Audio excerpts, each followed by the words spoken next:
Our topic this afternoon is navigating uncertainty in a world in disarray. These are pretty dramatic words that we have here. And I was wondering whether I might start by getting your reaction to this morning's speech by Secretary Rubio, and whether you think that it's added or reduced a little bit of uncertainty. Minister Wadephul. Yeah, thank you. Thank you for having me. Good morning, everybody.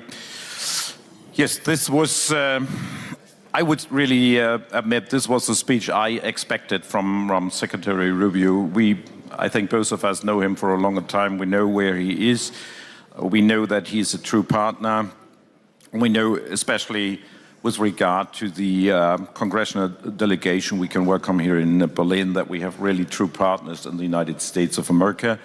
So I would really say we have, of course, a common ground. We have a big story made in history. He was looking back and saying, okay, we overcame the whole situation in the Cold War. The Iron Curtain fell. Germany was reunited, and this is also the root cause of all of that was that we had a strong position that the United States were with us, were with Germany, and this was, I would really say, the precondition for everything. And the most important sentence for me was, let's do it again. So he was looking forward. This is good. This can be, again, a success story. Both of us have to contribute to it. We have our positions. Sometimes we differ.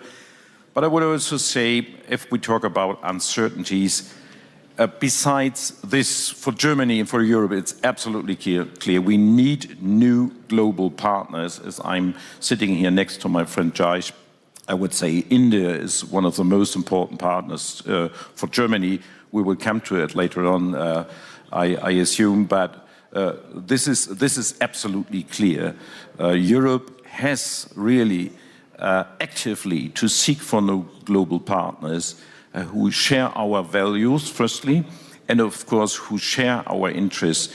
And as far as I see, there's really a readiness. There are a lot of countries interested in having kind of partnership with that, not a concrete alliance as NATO is, but also a partnership. So this is what we are striving for.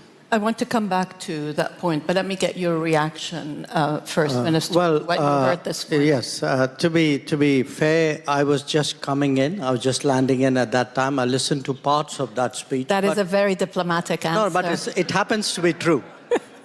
So it happens to be true, but look, my sense of the parts I heard was that he was capturing both the change as well as a degree of continuity and a degree of reassurance. I mean, that was how I heard it, which was not change as something which was a very abrupt, a complete departure from everything, but really making the point that, look, a lot of things need to reflect the transformations which are underway, and that the US itself had changed and was going to approach a lot of issues and organizations and situations differently from the past.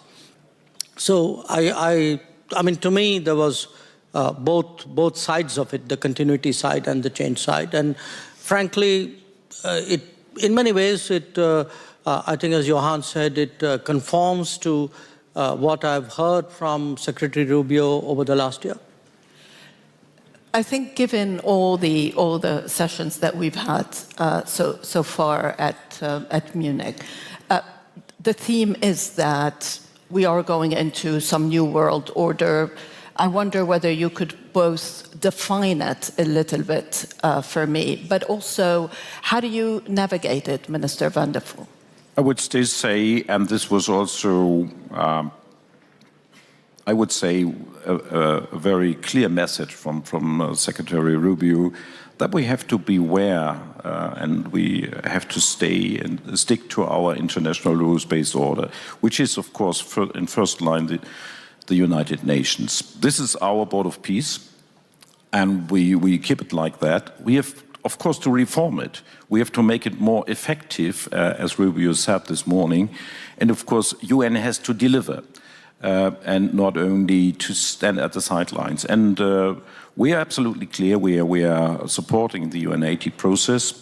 We as G4 alliance, together with Brazil and Japan, are very much in favor of giving the United Nations a face of the 21st century, and not only reflecting what was after the Second World War. So this is still the framework we are working in. And of course, as I said before, besides these clear alliances we do have, we are a member of the European Union, we are a member of NATO, we are looking for global partners with whom we want to work more concretely, more effective, more closely together. And India is a very best example for that. And so that was a deeper reason that Germany was very, very active in bringing the free trade agreement to a success. So this must be music to your ears, but then you've been hearing for many, many years that there has to be a reform of the UN, and particularly a reform of the UN Security Council. Do you think that that is a more viable or a more likely outcome? I think it's a more urgent outcome, urgently needed outcome. But I'd like to kind of walk back a little bit to your question to Johann. You know, look, all said and done, we've had an order, we still have an order. It's messy, it's imperfect, it has a lot of room for betterment, but it's still there, you know. And we've seen that change happening. I mean, at one level, some parts of it have been very gradual and progressive. But the last 5 years, there have been a series of shocks which have accelerated that. I think COVID was a shock. The conflict in Ukraine was a shock. What's happening in the Middle East was a shock. So, even in Europe, some years ago, Brexit was a shock. Now the change in the stance of the United States, I think, as the most powerful country, and the rise of China and the impact that it's had on international systems and practices. I think all of this, it's like it's building, and suddenly the cumulative impact of that is hitting us all. So we are today, it's not, I know the last year has been a very dramatic year, but I would still argue it's not just last year.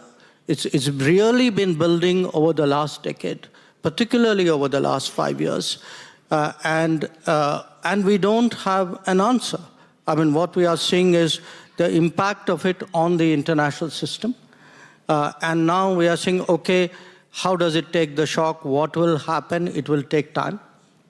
But to the extent I can give you a kind of an analytical concept to deal with it, I would say, its world is heading towards greater multipolarity, that there will be many more independent or autonomous centers of decision-making. Probably the most interesting for many of us is Europe, because we have seen in some ways a sort of a strategic reawakening of Europe in the last few years. So what Europe does with itself, how does Europe relate to others, is very important. So this, in that context for us, when we looked at all the big polls, I think the one which was most under-realized was our relationship with Europe. And within Europe, in fact, in many ways, our relationship with Germany. And if I were to say what has changed in the recent past, we've had really two big back-to-back events in India. The visit of Chancellor Merz. I think it was his first visit to Asia. And then the India-Europe FTA, which President von der Leyen described as the mother of all deals. So I think the two of them actually are creating a new landscape between us. And we hope to take it forward. But I would just add one last point that, relationships don't happen just by visits and agreements and headline news or even discussions here. They need a lot of comfort building. You know, at different levels in the systems, people need to know each other, call each other, discuss with each other, throw ideas at each other.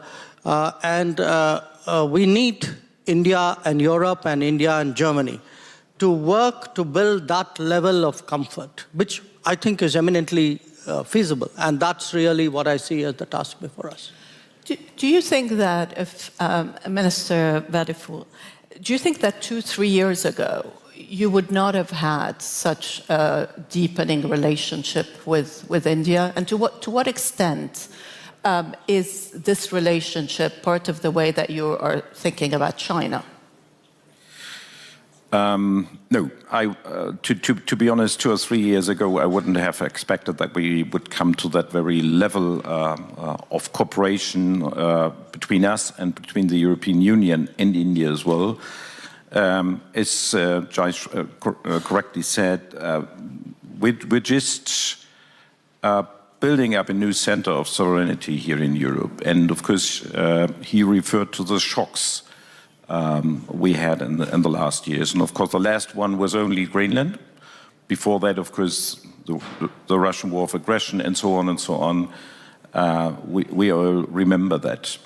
And the conclusion from our side was that really we have to bring Europe to a new level in the decision-making process, to come to a qualified majority voting, to be really able to act when it comes to foreign policy, and also with regard to our enlargement process. The Chancellor just yesterday answered to a question from the Western Balkans that we are very open to the enlargement process. We are not only looking to the Western Balkans, but perhaps also to other countries, not only in the East, but also perhaps in the North. So, and India, of course, was always, I would say, on our radar, but it was, we oversaw sometimes the opportunities which are laying ahead. And when we realized that, I think we made steps forward. And we know each other for some times, not only we personally, but also our governments. And this is a longer line, which also former governments in Germany took. And for that very reason, there was a common ground. And I would like to quote my friend Jais with a very important sentence, which makes perhaps clear. And he said, quote unquote, "Predictability today carries a huge premium in global politics." And this is so true. And I think perhaps it needed these shocks that we were aware that we know where India is and that you are predictable and that we trust you, and vice versa perhaps. And so this initiated what happened. And this, of course, makes a categorical difference to China. We are both democracies. We have freedom of speech. We have rule of law. And that, of course, means really a lot for us. And so India is a very different partner to us compared to China. Mr. Jaishankar, when one of your themes has been strategic autonomy. Following the recent agreement with the US, the trade agreement, where you are now forced to wean India off of Russian oil, does that not impact your strategic autonomy? Because that's how you were explaining it in the past. No, look, I think, one, we are very much wedded to strategic autonomy because it's very much a part of our history and our evolution. And it's. But can you exercise this strategic autonomy today as much as you want? No, well, we do, and we've always done. I think, you know, it's something which is very deep, and it's something which cuts across the political spectrum as well. Where the energy issues are concerned, look, this is today a complex market. I think oil companies in India, as in Europe, as probably in other parts of the world, look at availability, look at costs, look at risks, and take the decisions that they feel is in the best interest. So I would say, and we have a position which you know on that. So I don't want to rehash the polemics of that. I think that phase has passed. Today, when coming to Munich, very honestly, I'm kind of coming here in the afterglow of an India-EU FTA and a very successful visit of Chancellor Merz. So I would rather, look, we are not in 22, we are not in 23, we are not even in 25. So many things are changing, and so many of us are doing our calculations and recalculations. It's important for us to say, what are the touch points, what are the common grounds, where is it we can strengthen each other? We would not, we talk to each other quite often. We would not necessarily agree on everything, but I do believe that by doing that, and if there is an inclination to find common ground and overlaps, that would happen. But if the bottom line of your question is, would I remain independent-minded and make my decisions, and would I make choices which sometimes may not agree with your thinking or his thinking or somebody else's thinking out there? Yes, it can happen. This is a question for both of you. Is this new world order that's emerging one in which there are coalitions that get formed for specific issues, whether sometimes it works for trade, sometimes, and this is the sort of the Mark Carney view of the future? I would say yes. Coalition is perhaps a good phrase, not alliances, but specific coalitions. And of course, that includes this is not only for one sector. You cannot have a coalition only orientated perhaps on the economic sector if you have not a common understanding, a basic understanding on other sectors as well. So we are also cooperating on the defense sector very closely. We are cooperating when it comes to build resilience against climate change. We are cooperating when it comes to defending democracies and all these international rules-based standards and so on. So this is, I would say, a new world, a good new world is ahead, is achievable. Of course, we have to strengthen our efforts. The EU has to be to become capable to be effective on the world stage. We're working on that, as I just said. But for Germany, it's absolutely clear that we are looking beyond Europe, and not only over the Atlantic Ocean to the west. Where are our partners? Where are possible partners on other continents? And we are finding them. This is the fortunate situation we're in. This has often been India's strategy. Yes. I obviously, like most of us in the room, followed Prime Minister Carney's speech in Davos with a lot of attention. But bear in mind, Carney is speaking as the Prime Minister of an alliance country, of a treaty partner. And for a treaty partner, in a way, this is new ground that he's breaking. Whereas for a country like India, which never went into that kind of, treaty-based relationships or alliances, we've been in that frame of mind for a long time.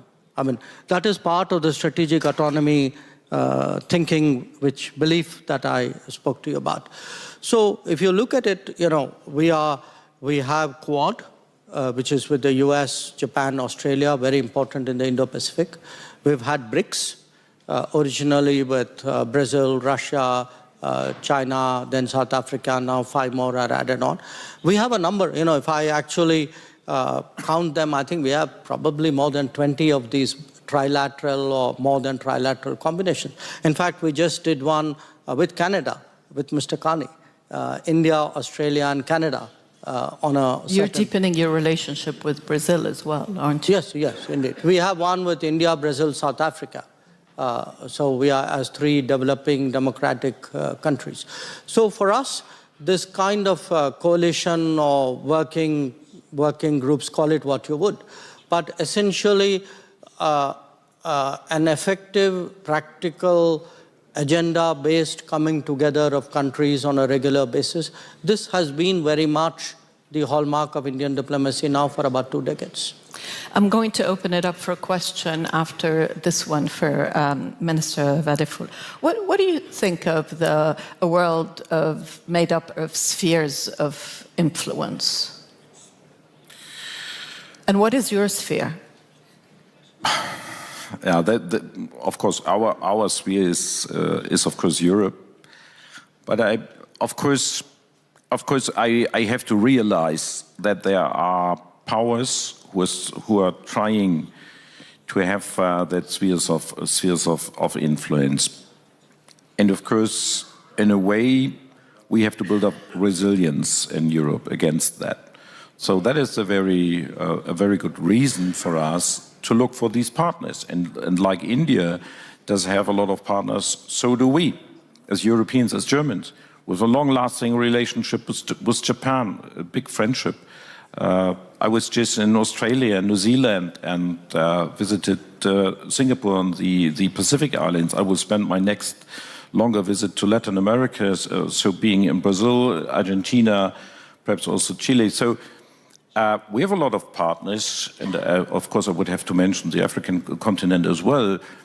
But I think the new thing is, some years ago, and that was one of the first questions you raised here correctly, was, did you expect that very development? And I answered no, because some years ago we firstly considered these countries as being members of the BRICS, and that is in a sort of alienated us from them, and that was wrong. So now we realize that, of course, we have a lot of differences with especially Russia. That has not to be underscored here. They are very, very fundamental. And also with China. But we have a lot of things in common with countries like India, like Brazil. And why not focusing on these common interests and common values? So this is, I think, the new view Europe and Germany is putting on the world. It's very interesting. There was a question over there. Yes, go ahead. Well, thank you very much. Thank you very much. This is Dalal Erakat from Palestine.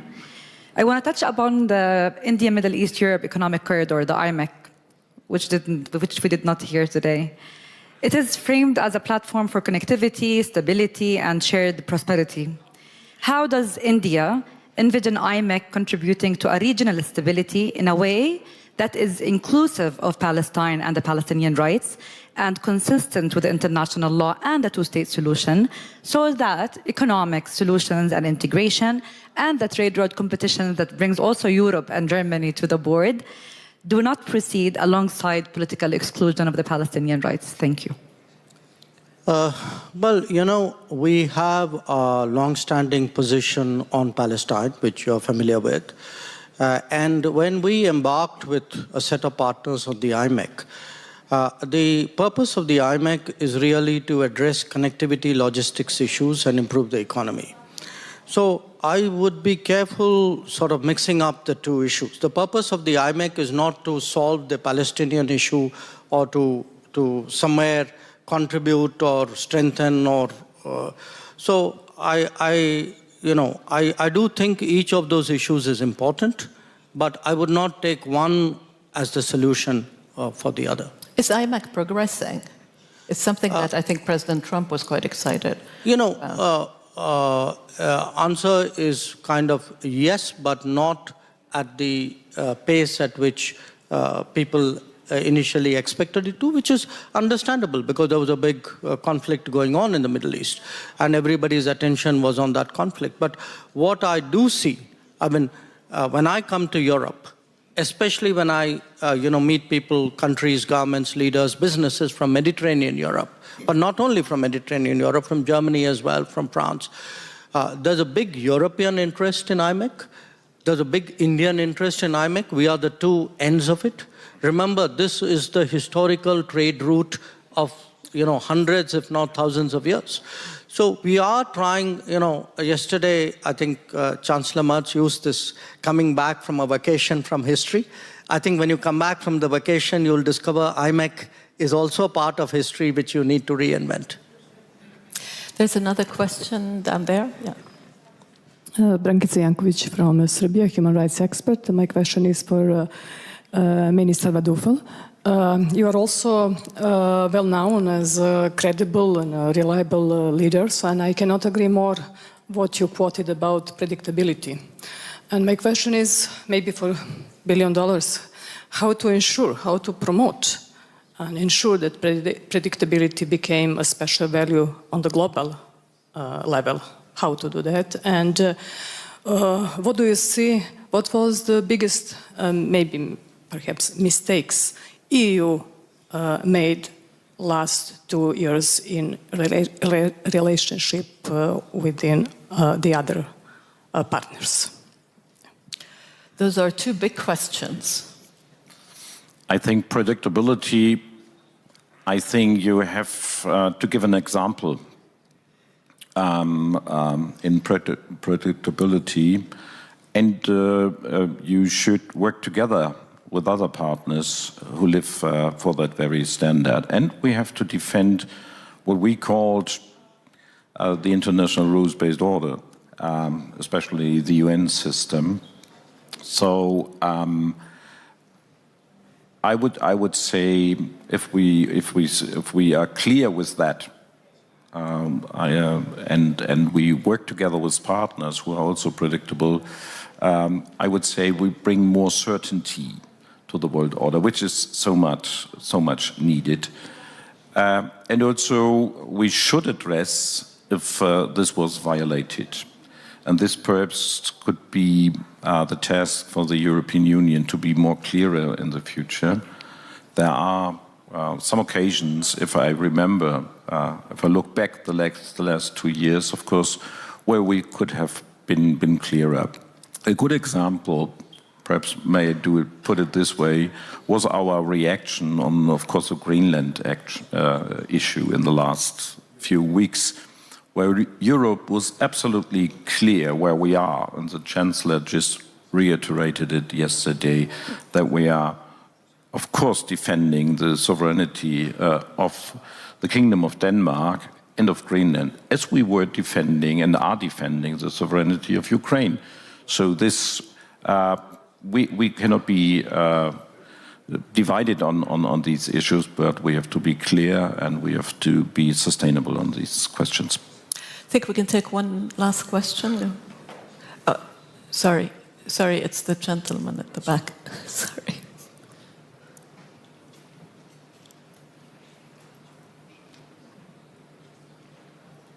Thank you. My name is Daisuke Kawai from Tokyo, Japan. My question is about the Quad. As Foreign Excellence Minister Jaishankar mentioned, last year the Quad summit was cancelled, and we haven't seen, such a strong unity among Quad members in the second Trump administration.